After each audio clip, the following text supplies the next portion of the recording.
Alright guys, so welcome back to the next part of rebuilding the engine in this 2005 Arctic Cat 400. So if you watched the last video, I tried to start this thing up and it was making a bunch of knocking sounds, sound like a bunch of marbles.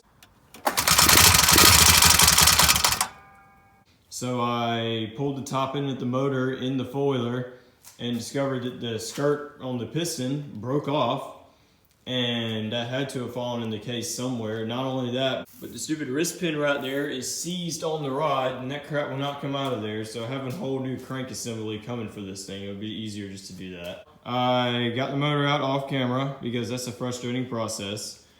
And we're gonna start doing a complete rebuild on this motor.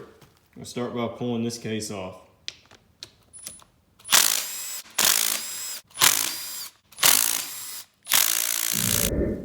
Alright, so after messing around a little bit, I finally got it off. You can see the shifter gear and the drum right there. All the bearings feel like they're good.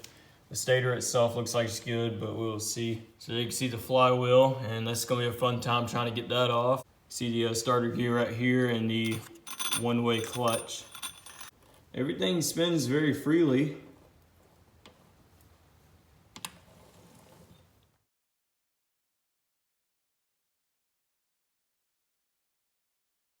So one by one, I transferred everything over to the side case right here. So that way when I come to put all back together again, I pretty much know where everything goes. So just by looking at all the transmission gears and components so far, they look in excellent condition. There shouldn't be anything wrong with the transmission. The only thing that's wrong is the engine parts. So it's the next day, and to continue the engine rebuilding process, I decided to put it on the workbench right here, just like how I did the 212 and the Chinese four-wheeler. I did do the CB750 right here because I couldn't pick it up, but this one I could pick it up, so this is gonna be a lot more comfortable and better to work with. Here's a cool little magic trick. Watch this.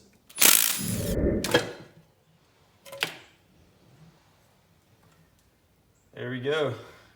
So you can see the main clutch right here. This looks like a centrifugal clutch because this is idling, and when you give it gas, it's like a semi-automatic. So I think that's what this is for, and this is the main clutch as you're shifting. Because when you push the lever down a little bit, it basically releases the clutch. Then when you push it on down, it clicks into the next gear, and then the clutch engages back. So all I'm hoping I gotta do is just remove this bolt, and obviously take the clutch fork off. So now what I gotta do is unbolt these bolts around here for the springs on the clutch and take that off so I can get to the bolt that's inside of there.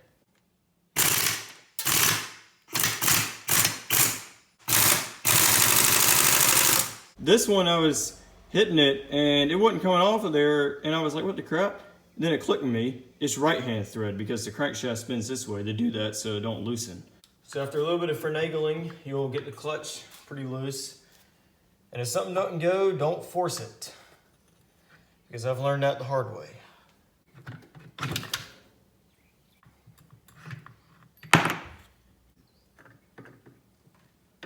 So here are both clutches, and here you can see the inside. So next thing we'll have to do is probably pull these gears off. This is for the oil pump, I believe, and I think this one's for the crank balancer.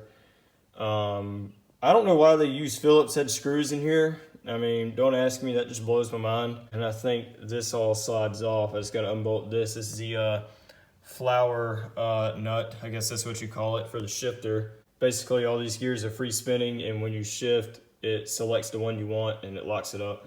So inside of the clutch, as you can see, this is the clutch materials and pads. And there is a steel plate, clutch, steel plate, just follows that pattern about 5 or 6 times or so. So here's the inside of the centrifugal clutch. Pretty much the same thing as a regular go-kart centrifugal clutch. So I got both clutches just kind of halfway placed in the case right here. That's gonna sit like that for now.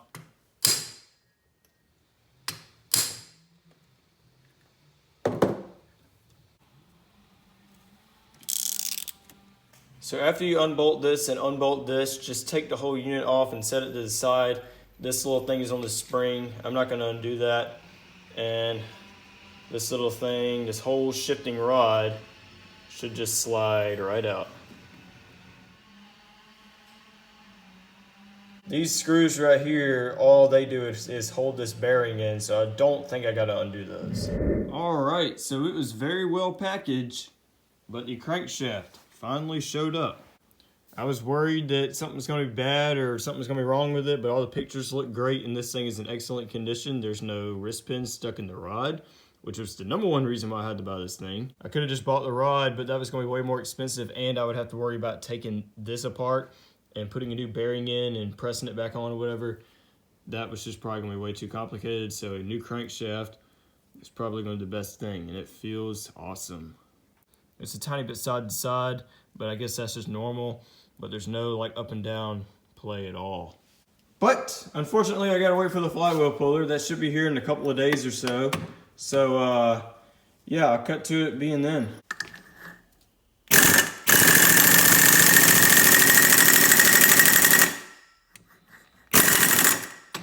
All right guys, so a little bit of unfortunate news here with this flywheel situation. I have beat the living crap out of it with a impact gun. I put a pull handle on it, tried to pull it. That crap will not turn anymore, and this thing is like welded on here somehow. My last and final option, I don't want to do it either, and I know you guys are going to cringe too, but otherwise this project is not going to continue.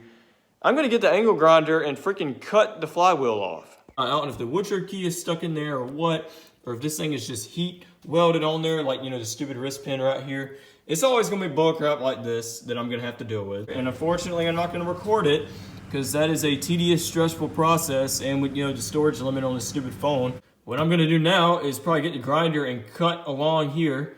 I'm gonna do that on each side all the way around, and I will get this flywheel off. All right, so I've started a ways by cutting into there, and it's still not coming off. So after grinding and prying and cutting and heating and all the behind the scenes profanity, we finally got this stupid thing off.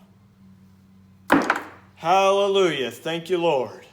All right guys, I had to clean up a little bit. It looks a lot better. It's still gonna need a more thorough cleaning though, but after just pulling on the case a little bit, it has loosened up. All right, so that wasn't as frustrating as I thought. Actually came apart pretty easy.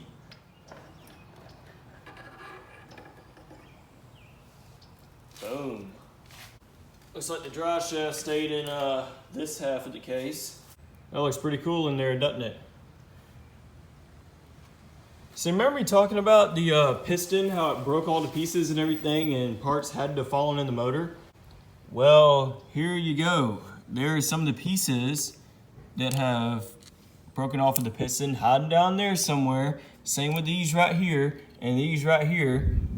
So I got all the engine components laid out right here. I took off the paper towels just so it kind of has a cooler look to it about the engine being apart. So the main components I took out was the crank balancer, the crankshaft obviously, and the little dangly transmission pin that was kind of hanging right there.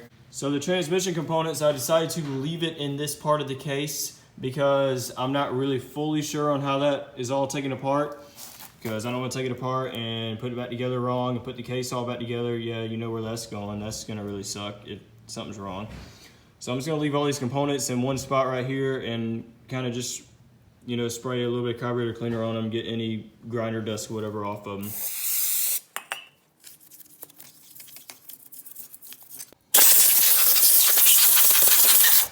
All right, so after a little bit of cleaning, I actually got this half of the case half pretty much ready to go. I cleaned the outside area right here. I cleaned the gasket surfaces on both sides. I washed out this area and blew out all the bearings and kind of put a little bit of oil in them, and as well as this dry shaft right here.